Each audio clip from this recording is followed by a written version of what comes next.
Welcome to Cybersecurity District, the podcast where we interview the most inspiring minds in the cybersecurity industry. Get ready to meet our next guest in the district.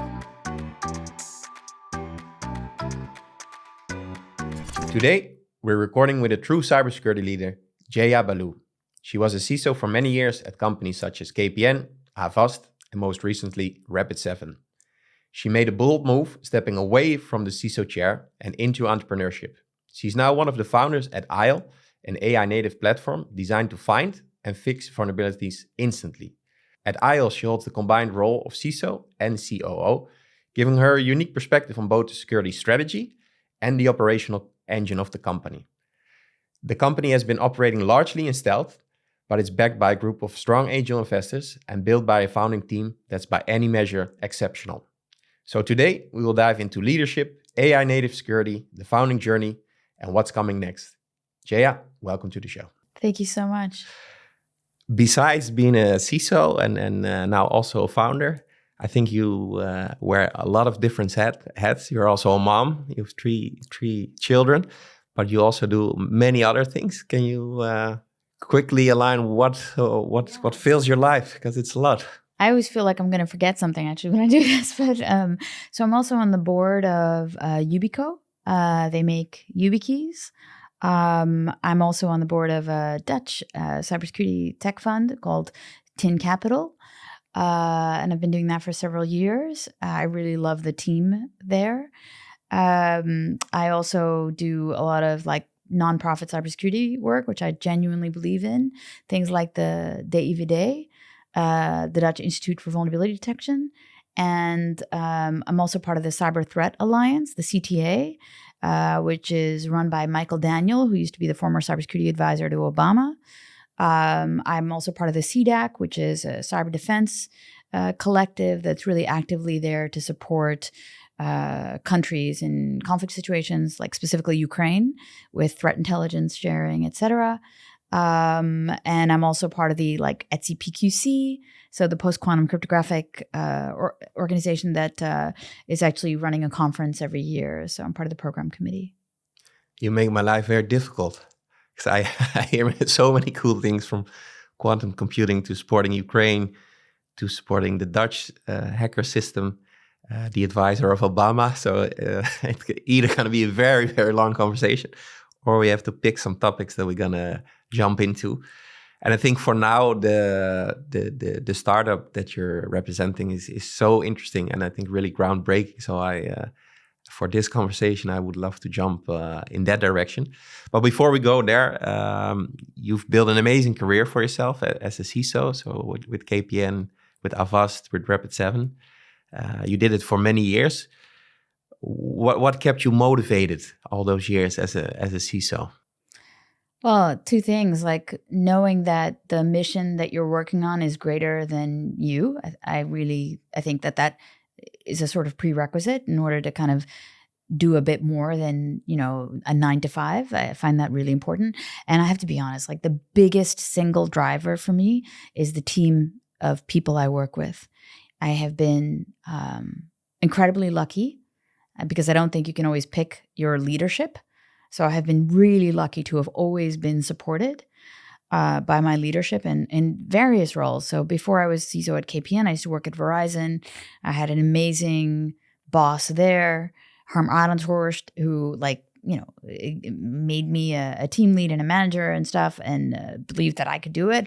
And believe me, I was just as surprised as he was. So, and then, very lucky to have had the support of Ilko Blok at KPN, the CEO at the time, and then later Joost Vaarwerk, who's now the CEO at KPN, still a wonderful human. And I think that's really genuinely important. And then, of course, André Volček, my former CEO at Avast, who I'm working with now in the startup. And that always says something, when you go back to work with a former team member. And then at Rapid7, Corey was amazing. So the CEO of Rapid7, and he asked me to become the CISO. I was really honored to do that. I'm very happy there for 2 years. So, and I honestly would not have left were it not for going back to my former CEO. So yeah. Yeah. How did that come about? Because you mentioned team, that's very important for you, the people that you work with. Yeah. But you've been working with big corporate institutions, big vendors, and now you're working for a startup. How did that come about, and what was the role for team in this sense for you? Well, so I mean, like for me, I knew that I really enjoyed working with Andre before when he was the CEO of Avast, and Because he's the second founder, and then there's a third. yes, we have person. three Yep. founders. Yep. So Andre is the CEO, and we have Stanislav Fort, who's the chief scientist, and Stan is brilliant, just lovely human to work with, but Stan is also quite exceptional. I mean, they're both exceptional. So Andre is the only CEO that I know that also programmed on the Windows kernel. So, and started at Avast as a teenager at 17 as an intern for the summer. And then, was like, oh, I guess I like this. And then wound up sticking around, rose through the ranks, became CTO, did that, and then, became CEO. And when I remember when I interviewed with Andre as CTO, and like literally, I think 2 months later, he became the CEO at the time I joined. What was that interview like with him? It actually was such a great interview. The first contact that I had with him, he kept saying interesting. I remember that. And he now I have all of these things that I recognize about how he does stuff. So, but I still remember that interview. It was really good. I was on vacation, oddly, in Greece, in Athens at the time with the family. And I was like, I just have to do this interview. I'll be right back. One Quiet of those kids. things. Yeah. Right. You guys go to the museum, So it was one of those. But no, it was a really, really great interview, really enthusiastic. And then afterwards we met him and the rest of the team, and it was actually, it just kept getting better. So. Yeah. And the background of your third founder is also rather impressive. Yes, sorry, I keep getting diverted. But yes, no, he's rather impressive is an understatement. So Stan grew up in the Czech Republic, was doing all of these math and science Olympiads, did really well, got into Cambridge University with a full scholarship in the UK, did his undergraduate there, was actually asked by Hawking to work and do research on black holes. But Stan was super impressed by... Interesting. by AlphaGo, and decided to go instead to Stanford, also with a scholarship, and study AI, thankfully for us. And he did his PhD at Stanford. But this is just a brilliant, always curious, incredibly kind and funny human. And it's just lovely, to be able to work with people of this caliber and who are nice. Yeah. He was also at Google, I think, with DeepMind. Oh, yeah. He was at Google DeepMind before he joined Isle. But he's also I forget, employee number or something, very early in the team of Anthropic.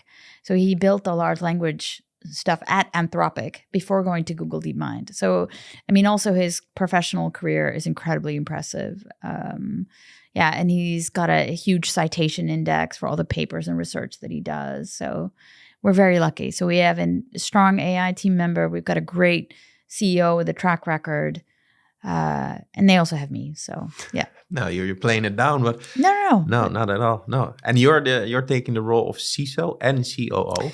Yeah, because I mean, look, honestly, I feel, and this is going to sound awful. This is why I'm saying I'm not playing it down. I feel like the CISO job, I've done it now 3 times at publicly listed companies. I understand how to do this job. I understand the function, and of course, there will always be a certain percentage of surprises of things are the way that you expect them to be. But the CISO role is changing anyway in every single enterprise that I see it. It's usually now you're seeing a tendency to either divide the CISO role like Microsoft did. They split it several ways, or they are combining it with the CIO role. So what I want to say with this is that the role is itself changing. And for me, having done it 3 times, I don't want to repeat the same trick again, because what I wind up doing is reusing my playbooks, reusing my strategies. I like new. I need the new to keep me interested, and I like the challenge. So I think, learning something means being slightly uncomfortable about doing something. So I'm very much enjoying this joint role. It's a little bit out of the comfort zone again. Well, yes, but if I were to stay in the CISO role, I feel like seen it, done it, been there, got the T-shirt a couple of times, and I know how to do it again. And I could easily, like, if whatever happened, I could easily do it again. But the question is, do I want to? And the leap of faith kind of to go into the startup scene, that's also, you come from a very steady corporate background. Mm-hmm. And how did it come about that you said, okay, now is the time for me to really switch and become an entrepreneur? Again, it's probably related to the team, but I'm very curious because you started also in stealth mode, so nobody knew what was happening. Yes, that was deliberate. Yeah, I'm also curious about that. So it's basically 2 questions: why the leap of faith into cybersecurity, and specifically this topic, and then secondly, the stealth phase. So that's actually an involved question because, first of all, I should say about the big corporate thing, I try to run, when I had teams, I try to run the teams as like a little startup in a big company. That isn't not always that hard, because usually teams have to fight for their budgets. They have to, so you have to assume a sort of certain P&L responsibility for that team, even when it's an internal team, even when there's no direct P&L. So I always tried to be lean. I tried to be very conscious of the amount of money I was asking for cybersecurity. I always tried to do it on a very efficient budget, understanding the constraints in the whole organization. So that's a get-go. So that's the startup thing. I don't feel like it's so foreign to me, the way that we run in a startup. And to be like dynamic and to continuously event things, and even in my KPN team, we had a bar for invention, which I find really important. But what I want to say is the why of doing this startup for me started when I tried to internalize, what are the biggest reasons that security is failing us? Cybersecurity has been a thematic problem since we had the first viruses and worms, and we've been talking about this for a really long time. And you would think with the trillions of dollars we have and different cybersecurity tools, with the well understanding that we have of what is going wrong, and we see it year on year, it's the same issues. It's really predominantly screwing up around identity. So credential reuse without multi-factor authentication. So people just not having a second factor authentication deployed, that's just silly. But this is the biggest reason. Identity is still the biggest reason. If you look at the Verizon data breach report, if you look at reports from any other source of why do we fail, how do hackers get in, that's the first reason why. The second reason why is vulnerabilities. Known vulnerabilities that we knew about for ages, or vulnerabilities that we find out about where we don't fix them quickly enough. So they present a window of opportunity for the attacker. And so I ran it this way also at KPN. I don't know if you remember, but KPN was hacked in 2012 in the spring by a 15-year-old hacker using a single vulnerability to get into KPN, and then using that single vulnerability pivoted to several hundreds other systems because of just how the network architecture was constructed. But the fact, again, he was just reusing one vulnerability to pivot to system. And it shows you the danger of leaving even one open. So I thought, this is a genuine worry. However, the uncomfortable, ugly truth is that most CISOs lie. They lie, and they have no choice but to lie, because they write SLAs, service level agreements, to their customers, who they say, if we find a vulnerability in our products, here is our resolution time. So usually they say, hey, listen, if there's a vulnerability, and it's a critical vulnerability, we'll fix it in a week. I'm just making something up. And if we find a high severity vulnerability, we'll fix it in 2 weeks.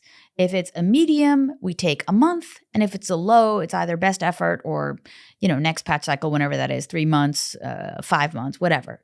So that's how they usually put this out there. The truth is that most CISOs have backlogs of vulnerabilities that are far past that due date. They do not remediate in time.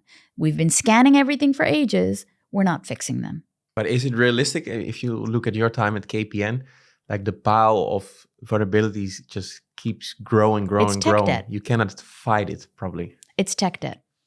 And this technical debt, I honestly think about the future we're building. We're building a future of agentic AI. We are building a future with robotics. If we keep building new things while old vulnerabilities are present, we are creating our own attack surface. If you want to worry about, we talk about these other themes, right? Like robotics and what's the future of robotics in terms of, are we using them for warfare? We already know that attackers are thinking about how to equip certain kind of almost consumer robotics devices with military grade capabilities. It's basically Black Mirror. But if you look at the reality of this right now, it's less Black Mirror and mostly like, Clouseau. It's just a screw up. It's an enormous, I don't know if I'm allowed to curse on your podcast, but I want to say fuck up. Okay, it is just enormous. And that's because the Unitree robotic dog, for example, was found to be backdoored this April. They also have a humanoid robot. They lost the encryption keys this past summer. Then it turns out that you could actually, using those encryption keys, send the word Unitree to the humanoid robot, which is about as tall as I am. And then you could take over as root on that humanoid robot. Yeah, that's really, really, really And scary. guess what? It gets That better. is Black Mirror stuff. It is Black Mirror stuff, but it's not even Black Mirror. It's iRobot. Because not only do you take over that single robot, because those robots communicate over Bluetooth low energy, that one robot that you now became root on can scan for all the other robots in the vicinity and do the same thing again and become root on those robots as well. Now you've got your own little robot army. Yeah. So why would we allow this type of, first of all, existence of old tech debt? Why would we allow this to continue? Because this is a weak foundation on which to build this new technology. We need to get rid of the tech debt. And then furthermore, everything new that we're building, that we're vibe coding with Cursor or Lovable or whatever, we need to make sure that that vibe coding, in order to innovate, that innovation continues, but in the safest possible way. So that means eradicating those vulnerabilities before they go to release. This is also the goal of something like the Cyber Resilience Act. Great, regulation, but I'm worried less about regulation, more about operationalization. We need to operationalize this stuff. I'm not even talking about the attacker capabilities yet. And how are you pursuing this?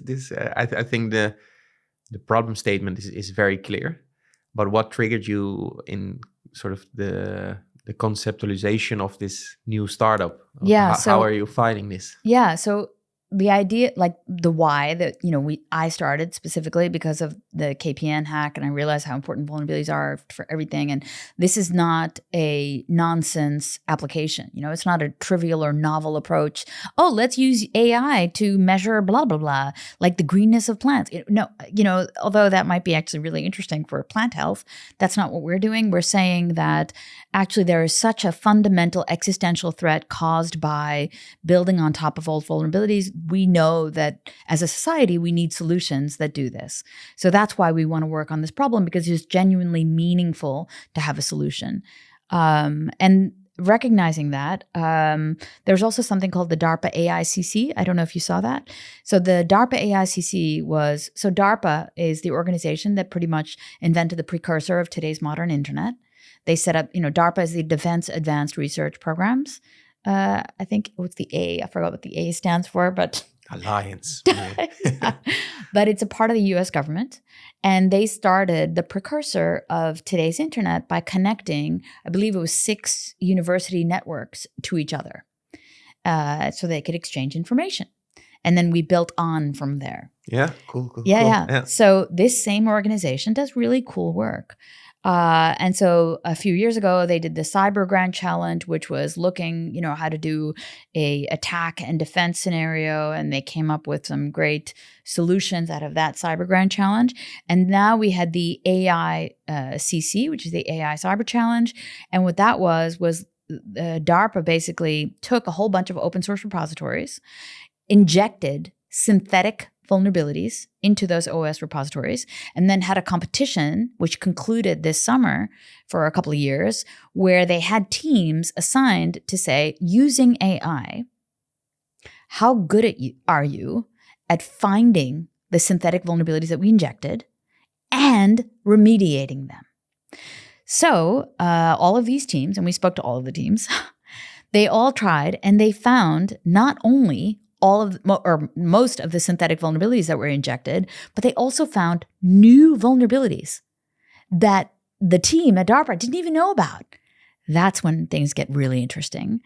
And then they also fixed them in an average of 45 minutes. That's pretty amazing. So think about all of these backlogs we could burn down for all of these CISOs. So you can find them, identify them. You can find them and you can fix them. But so the last part, that's what I find very innovating, like finding them quicker. Mm-hmm. Probably a lot of companies go out and say, hey, we got you covered. We can find them almost instantly. But then remediating them, that's where it becomes really challenging. And I've never heard that before. So I'm very curious. Yeah. So that is exactly what we do at ISLE. So at ISLE, but by the way, the finding is also really an interesting perspective because currently today's scanners, so if you take a look at any AppSec scanner, they'll find a bunch of vulnerabilities. They're not finding the vulnerabilities that we find. And if you take a look, like and the AI scanners that are out there, they're also finding vulnerabilities. However, they're finding like some medium level bugs, some low level bugs. That's great. We found 3 out of the 4 vulnerabilities in OpenSSL. You know, the HTTPS, like OpenSSL. It's one of the most tested, vetted code bases out there. This year, there were a total of 4 vulnerabilities found. We found 3. So we're also uncovering vulnerabilities that other people miss. And I think that's really, really important because the biggest nightmare that I used to have whenever I was the CISO is I'm super busy. The team is super busy, but are we working on the right things? So it's not just, are you scanning everything? Do you have your scan coverage? That's also really important. But are you actually finding the meaningful things that could get you attacked?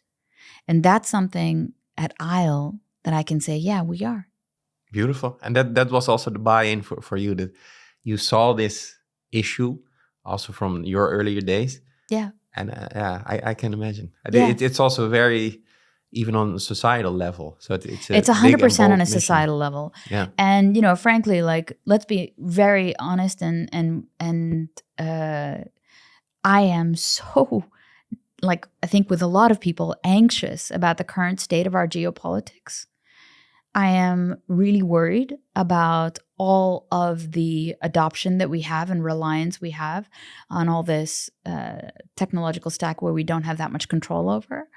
I do think that our regulatory frameworks in Europe are trying to help us get a hold of that. We're trying to get a grip on things again, but I don't think we're there. And, if you look at Russian cyber operations and how they do things, before they invaded Ukraine, they attacked critical infrastructure. So the Black Energy attack on the energy infrastructure of Ukraine, this is how they wage war. So we always said, cyber is the 5th dimension of warfare, land, sea, air, space, cyber. But when you look at how Russian operations occur, they start with the cyber and then they do any other type of assisted operation. So I would really hope that as Europeans, we think about how do we defend against these things by actually deploying the right technologies to make sure we find those vulnerabilities that others could be exploiting and make sure we fix them. Because let's be super clear. I'm super proud of everything we do at Isle. But adversaries are also using AI to find vulnerabilities and to exploit them. You have tools like CVE Genie, which are open source tools. They're just there. You can use them to create these exploits. They don't cost a lot of money. It takes about 20 minutes to get a reasonably working thing. So I think that we need to make sure that we put these types of tools in the hands of defenders and not just attackers. Attackers don't have procurement divisions, legal teams, they don't have internal infighting between the CTO and none of this they don't have any of these thresholds that'll bring them down. However, we do. And the defenders are stymied by their own processes often. And we need to make sure that we can, get them this. And if you look at, you had a problem statement. Yeah. And how do you go together, the three of you then, okay, we see that this is something where we can have a huge impact globally. Yeah. But how do you go then from this idea to testing it, to getting validation, to actually make a plan, to come up with a company name? How did that come about? Because you were all three, I assume, still employed. And then how do you go from building it actually? No, actually, we left our jobs. Yeah. So but already with the plan in mind, I assume. Not really. No. So, I mean, I have to be honest. You know how busy it is in general when you try to have a job and do something else. I also had my job and my other activities. So we didn't do very much while still employed. We knew we wanted to work together. We had a rough idea of, because I had basically sat with Andre and said, okay, there's 3 potential ideas of what we could work on because of these are problems for cybersecurity. And then you really, for the listeners, or maybe you who have a second or third venture in mind, I'm very curious in just one sentence, what are 2 other big problems that you see? Well, I already mentioned identity. I still think that this is something that we really need to get a hold on. And this is one of the reasons, by the way, I'm a board member at Yubico, because in every company that I work for, I tried to introduce YubiKeys. Before I was ever on their board, I was already a customer. So no one needed to sell me on. True fan. Yeah. So I try. It's not always easy, but I try to genuinely work on those things that I think they are good things. We need those things. And less about if they're making tons of money or, and maybe I should do more of that. But I really start with, is it good? Will it help? And then try to make the rest of those decisions. I optimize for the good. So identity is then the first one? I think the first one. And I think the other area that I would really think, I think one of the things that we do in general is we try to say, I have a thing. How do I use the thing to help a problem? It's like a solution looking for a problem. We didn't do that. But I can tell you that when I was at KPN, I used to focus on vulnerabilities and incidents. So that was my big metric, right? How many vulnerabilities do we have? How quick are we to resolve? How many incidents do we have? How quick are we to resolve? And I felt that the average time it took us to resolve and remediate vulnerabilities and incidents, that was the opportunity window that we either left open or could close for attackers. So I thought the quicker we are, because then we know that the incident started and then we know that the incident closed, that time is super meaningful to me. And this is actually like a indicator of the potential harm of those security incidents. So if the security incident can close quickly, it's not that bad. And, even if it's a high severity incident, if I shut it down really well and I take the metrics for what's the publicity impact, et cetera, et cetera, et cetera, and I can close it, then I have a good notion of, okay, this is all right. I can use this average time as a great metric to the board because it shows you how capable we are of coping with all the incoming vulnerabilities and the incoming incidents. So I think that to work on that incident thing, something around security operations that are ameliorated with the use of AI, because the context windows are just larger. and a human analyst has alert fatigue very quickly. If you really try to ingest all of the alerts that you get from all of your different security tools, you die. So the majority of the work of a security incident handler these days, unfortunately, or an analyst, is to try to do noise reduction because there's just too much and it's hard to separate the signal from the noise. This is a great task for LLMs. So this is, I think, another area of exploration that I think. But look, I mean, we're not the only ones who are going to be working on this in the future. So many other people are. So yeah. Well, thanks for sharing. I think that's very interesting to see where the biggest problems are, and then for potential startup, there is also where the biggest opportunities lay, especially with AI. And you three then decide to go forward and. I asked earlier, some companies decide, okay, let's do this quiet, or some go out with a big bang and they first get all the attention, but you decided to do it more in a stealth mode.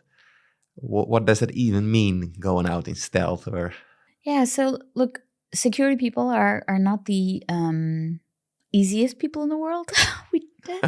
we tend to be quite critical, right? And so there's a little bit of and risk averse sometimes. And risk averse, yeah. So that means like being honest and being non-hypey about what you've built. So we wanted to kind of prove that we could do what we thought we were going to do, and then that it works. And we had all of these ideas. Like I told you, like this is a foundational problem. So we started working with open source maintainers as well. And we started doing all of these different initiatives to get our statement of, we think that this is going to be something that we actually can build, that actually will work, also the way that we expect it to do. And how long do we need to do that? And you need to have room for failure as well. So this is why we did this in stealth. And then when we came out of stealth, I think we were trying to be thoughtful about that too. So not go overpromise, underdeliver. So make sure that we could actually do what we said we do, have those early design partners, make sure that they were still happy, and not chase, like, I suppose, the splash rather than the content. Nicely put. Yeah. That's a big distinction indeed. Yeah. And if you look at the design partners, what surprised you most in that journey? Because if you work for a big vendor, the partners were there already. Now you really had to go knock on doors and test the product with them. Yeah. So without naming names, I have to be honest, like we kept telling them, kick the crap out of it, just kick it and tell us what you think. And that was actually the instruction. Just break it. Just try unique use cases. Tell us what's not good about it. And what really surprised us was the feedback, that it was so positive about remediation. And the reason I'm not naming names, by the way, also to be 100% clear, is we have NDAs, so I'm not sure like our design partners are on our website. So if you want to see who they are, you can see that on our website. Also our investors, you see all of that on our website. But I don't know if I can say what they said. So I'd rather like just say like the overwhelmingly positive thing was actually a bit like, there's got to be something so there was never a shortage of feature requests. Don't get me wrong. So they had like, oh, can you also do this? Oh, can you also do that? And so, yeah, okay. And that always takes time, because then I think their danger is with a lot of startups is they come out with a bajillion features, but their core capabilities are not that great. So, so we were trying to be like more effort into the core capability. So first thing was, I told Stan, do not build a scanner, right? Like we don't need a scanner, no scanners. And I was really bullish on no more scanners. Like just CISOs are overwhelmed. We have enough scanners. Stop it. They're already paying for other scanners. They're paying for other scanners. It's a budget line. Don't do it. So Stan, of course, did not listen. He built it. He was like, yeah, I'll just vibe code it in a weekend. Okay, whatever. But he said this, and of course, that's not what it was. It was like this multi-month project. We started in July, and since July, we have used several iterations of this scanner that's been built. we found hundreds of bugs that we've reported, and we have over 40 CVEs, which are like issued to us. I have to tell you that is pretty bizarre. That's crazy. Yeah, that's really, really impressive. Yeah. So like Google Project Zero, it's Google, first of all. And it's like DeepMind working with GTIG, the Google Threat Intelligence Group. Like they have comparable results, but they've been busy for 2 years. We've been busy since July. So it's a bit strange. And what I find like so incredibly encouraging is it's one thing when you know, in the Dutch words, the wc eend, like wij van wc eend, tell you to buy wc. Like that's one thing. But what I really find, because even I am a bit of a skeptic of my own thing, because we're just security people, right? Critical of your own capabilities. And what I found so amazing was Daniel from Curl, who was very much skeptical about it using AI to find vulnerabilities and thought there was a ton of AI slop and just reporting all this bullshit. He is positive about us, and he like wrote a blog where he said this is a new breed of analyzer. So that is, I find that humbling. I find that really like it's like a sort of sanity check that maybe we're not crazy, that maybe this is actually good, and then it's not this like self propelling dream that you're, you know, fever dream that you have by yourself. So I find those things really encouraging. So the identifying the vulnerabilities, that was maybe not even the core business itself, but then Stefan built a scanner and went to a whole different level, sort of outcompeting Stan's the Google a genius. What can I threat say? intel team. Yeah, it's super impressive. But then on top of that, it's also the remediation, which is something that I find almost hard to believe. I think, bullshit. There are so many vulnerabilities. No. Each vulnerability probably needs a different solving. And you're telling with your AI, you can fix it almost instantly. Yeah. Was there not a lot of backfire from CISOs or design partners? Like, how can you do it all? So we were very clear and said, do not do this on production repos. Please, like, be very, very, very conservative. Do this on a place where you're just testing, you're just POVing, you're just, you know, trying things out. Do not merge. Do not, you know, like we were very, very, very cautious because it's the nature of the beast, right? Risk averseness. So the remediation agent does a couple of things, which are, so look, you also have different open source agents that you can also use, like coding agents, right? It'll also do some degree of writing good code or fixing your code or sure.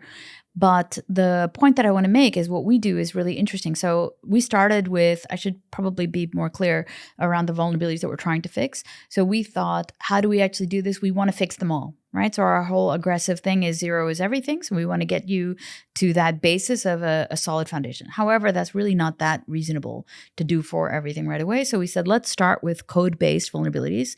Then we go to cloud-based stuff. And then we go to the really difficult IT, OT, on-prem, blah, blah, blah. But even code is not that, it's not single-minded. It's, you know, static application analysis. Then you have, so SAST, DAST, dynamic analysis, and then you have SCA, software composition analysis. And there's, of course, secrets that you can also scan for. So we do all of this. And the idea is what we did with our fixing agent, often, let's say you are missing a software dependency. Like in software composition analysis, you're using some package like Node.js, right? Which is insecure and therefore you can't use it anymore. Not even Node.js. I have to think of something even better. I don't know, that your cryptographic library is weak or there's some problem that the scanner found. And as a result of which you want to just upgrade the vulnerable version, right? That's it. So the instruction is just to upgrade the vulnerable version. However, our agent is quite smart. So it notices that if you want to upgrade that version, you're actually going to introduce a breaking change in your first party code.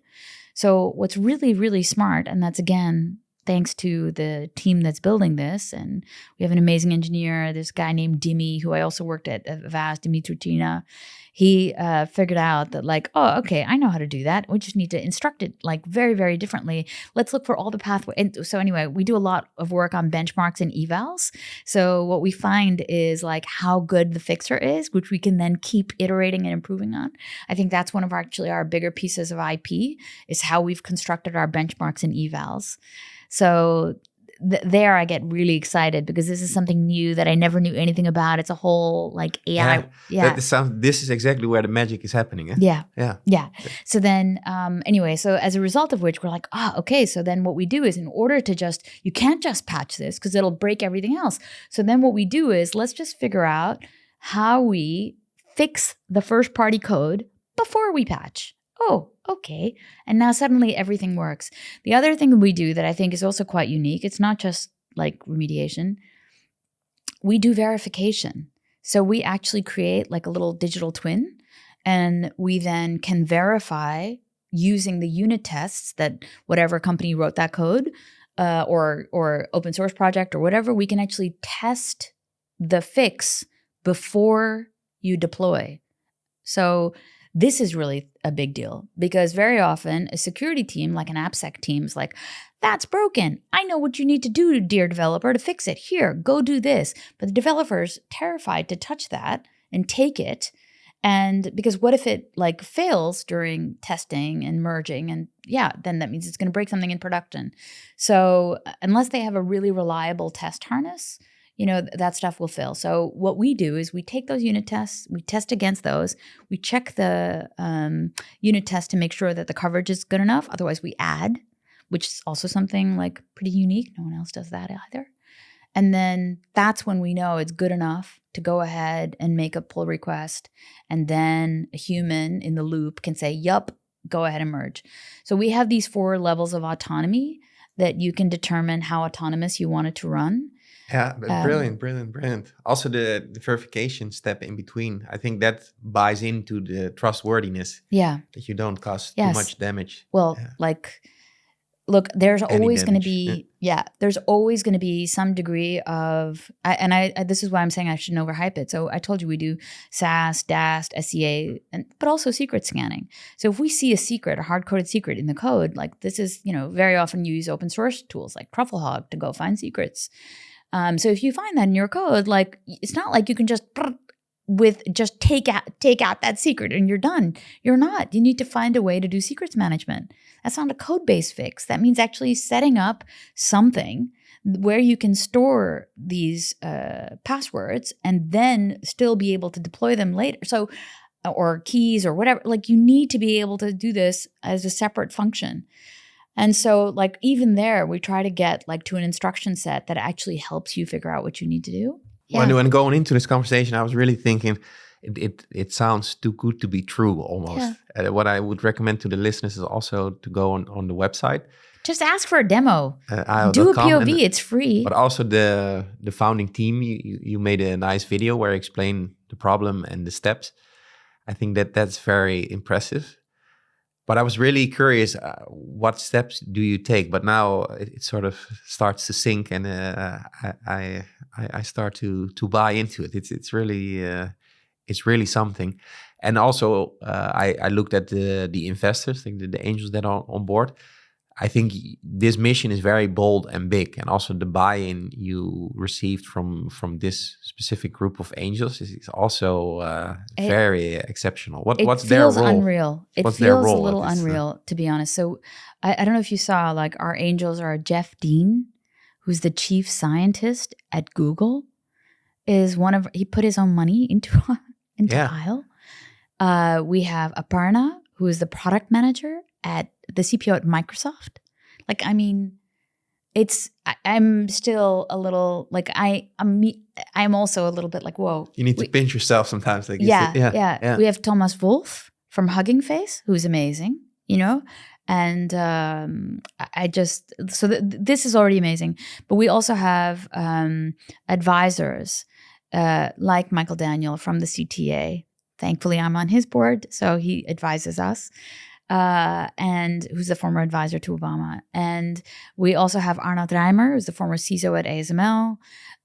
So like, we're just very, This is very, really Champions League, at the top of the bill. it is. And also have Surya Ganguly, who is teaching AI at Stanford and who is like top of the field. And it's... And what's the common generator if you meet with those people? What is a quality that they all have? I'm just curious if you... I'm not in that circle. I have a great group of friends and everything, but I'm just curious, what sets them apart? What do you notice when you have a conversation with them? I think, first of all of them are intellectually curious, but they're also, they're not risk averse. Or there's not true what I'm saying. Maybe there's a better way to put it. They are smart bettors. I'm not a gambler. Like, it makes me kind of queasy if I'm ever at a casino to see all the thingies go. I can't. It's a sad environment. I find it difficult. I can't. But I think you have a people who make bets, make smart bets. Go deeper. I feel there's more. Yeah, no. So, I think I might do that too, but to a lesser extent. So I'm just very impressed about how they do it. And I think they're willing to bet on us, which I find humbling. But I'm trying to think smart. if there's one. You said they're smart. So they put their bets in the right places. So they saw something big. Otherwise, they're also people. So eventually they hope to see some type of return. Yeah. I think it's humbling because I think I am very lucky to work with a Stan and an Andre, and Stan knows half of these people. Andre knows the other half, or it's not half, 30%. You know, like, we all know these people, so that's what makes it interesting, I think. And what have you learned from working with these people? With Stan and Andre? Yeah, but also some of the other names you mentioned. I think earlier you said that you were lucky that somebody promoted you when you might have felt that, I'm becoming a manager. I'm not sure if I'm ready for that. But, and after that, your career went just skyrocketing, and now you're really in the top league, working with a company that's trying to change the world. So what are your learnings along the way, and what lessons can you share maybe with young people, young cyber professionals, or with people that would consider becoming an entrepreneur as well? What are a couple lessons that you had to learn perhaps the hard way that you now know? I think the biggest lesson learned is if you're going to do something entrepreneurial, be willing to really, really, really try to understand that you have to be incredibly humble about where your sources of learning are going to come from. And when I say that, I mean that your most difficult customers or potential, those are the places where you're going to learn the most. They're going to be actually the people who bring you the furthest. So instead of like rejecting that, embrace it. I'm not saying do the impossible things first, but you have to kind of be willing to kind of eat a frog now and then in order to actually do this. So be prepared to eat the frog. That's a mindset that is a structural shift from most people who, like, I was also a young graduate. And so most people who do that, they think very differently. They're like, all that studying, now let's have a job where I can relax for a little bit and then get paid and pay all my stuff. And then, so this is not the type of thinking it's a big step change. So willing to eat a frog now and then is a big step change. Willing to take on the difficult lessons is another thing. And I think also be prepared to do whatever is asked of you. There is nothing you are too good for. Being an entrepreneur means that you take out the garbage if that's what's required. You do whatever is required.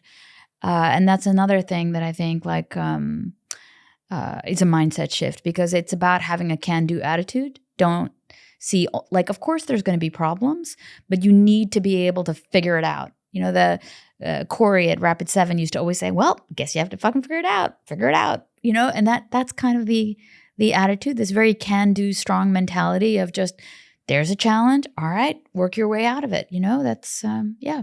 Yeah, I listened to the founder of Binance, I believe, the other day.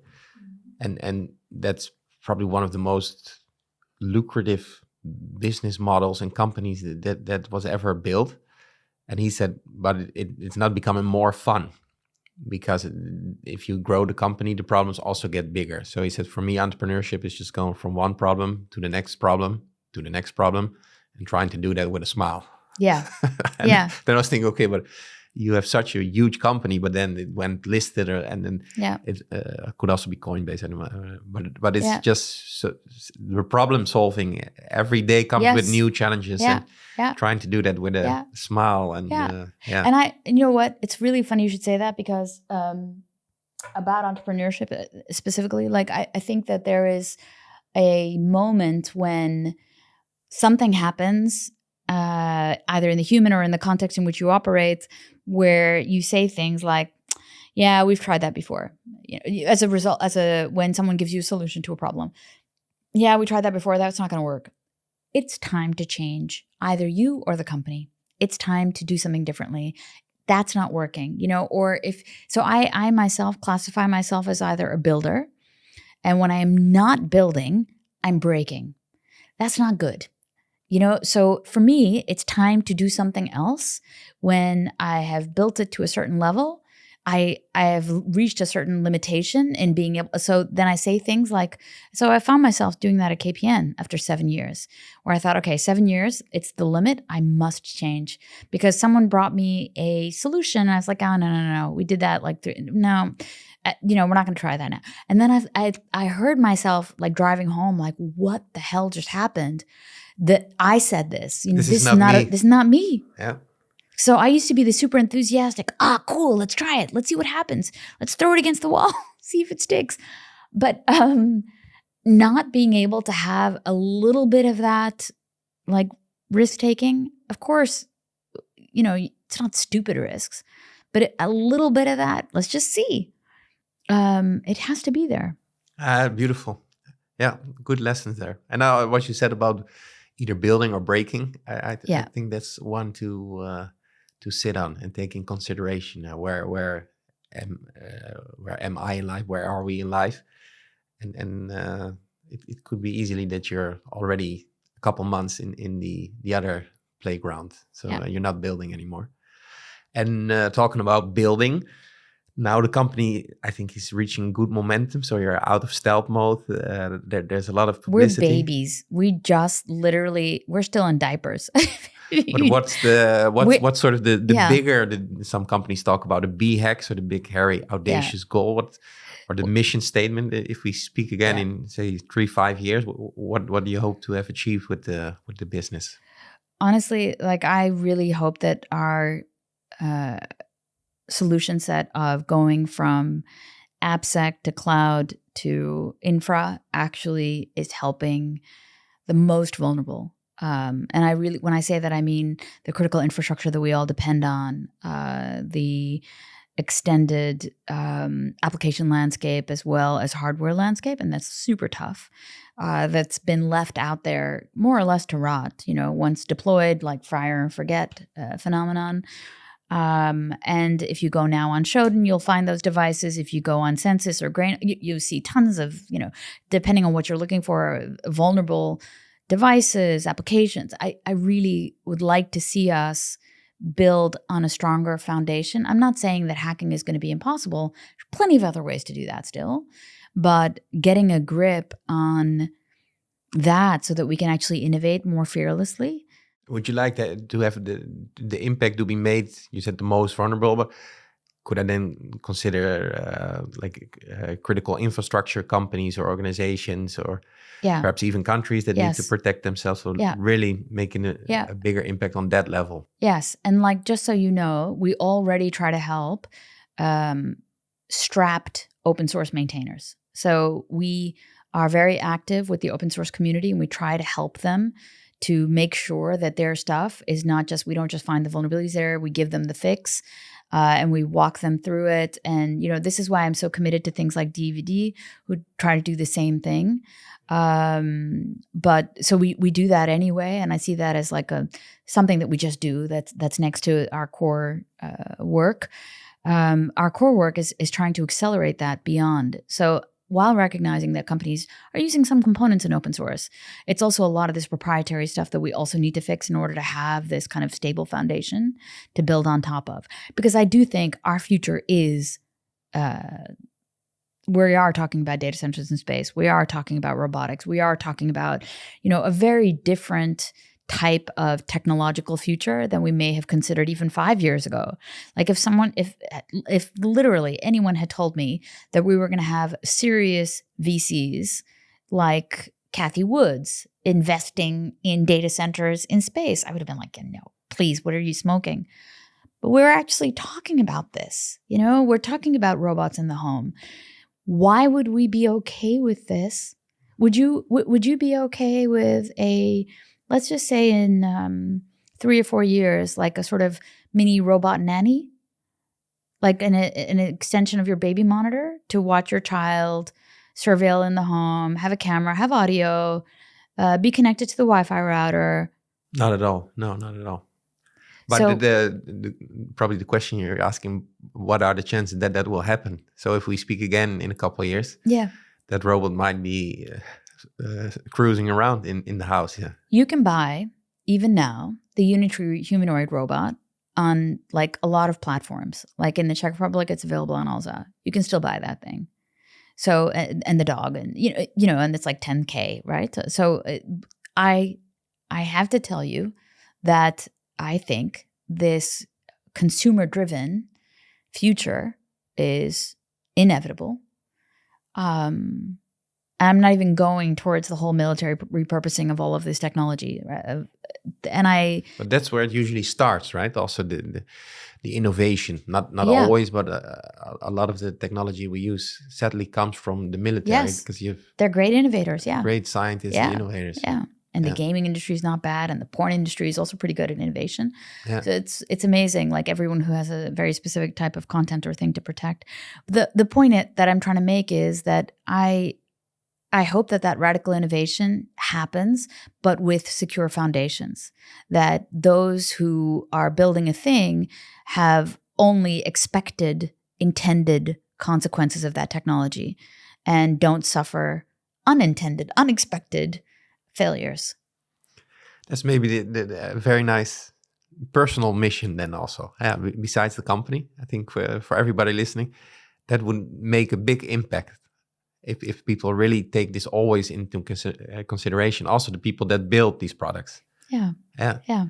If other people are listening, like you're now speaking to a wide audience, what I enjoy about this conversation, first of all, is that I buy into the story now. So I came in almost skeptical, but now I feel like, okay, the detection and the remediation, it becomes way clearer now. So that's something I really enjoyed in a rather still short conversation. But also that the mission statement is bigger than just the company itself. So also what you just said now, you're trying to have a bigger impact than what you do just within the organization. So I think that's it's something beautiful. That's, I think, a good mission should go above and beyond just the thing that you're trying to do as a company. There are a lot of folks listening. Is there a way that people can support you on this journey, both personally or within ISLE? If people are listening, what do you hope to achieve? Is it interesting, but potentially for CISOs listening, or professionals that are very ambitious? How can they help you succeed in this journey? We're a month out of stealth. Like was my statement about the diaper. It's a baby. So we are trying to do something good. You are always welcome to join our team. That would be amazing. We're always looking for amazing people.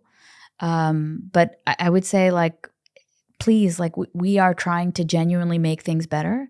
So even if you do a proof of value and it's free, and just try it out and see how you can fix things, that's already improving something. So I would say do that. And what type of people do you hope to attract? And over the years, what people really stood out for you? So What would have in common? I have to tell you, like, we just had the NeurIPS conference, which is a very well-known AI conference in San Diego. And like most of our AI research team went there. So we have a really big AI research team. I figured, yeah, you need to. Yeah. Yeah. And we also have a strong security team, like very high caliber security folks. And that's something that I think that, especially since, small startup, there's always a balance with how big is the team, how many people can you afford. So what we did is we optimized for saying, okay, let's get a few people who are amazing rather than 50 people who are, they're okay. This is what we could find locally or something like this. So we try not to be constrained by geographic boundaries. In fact, we've relocated people in order to overcome those things because we feel like having amazing caliber people is more important than where they're located or things like that. For all the people listening, this is a company definitely to keep on the watch list.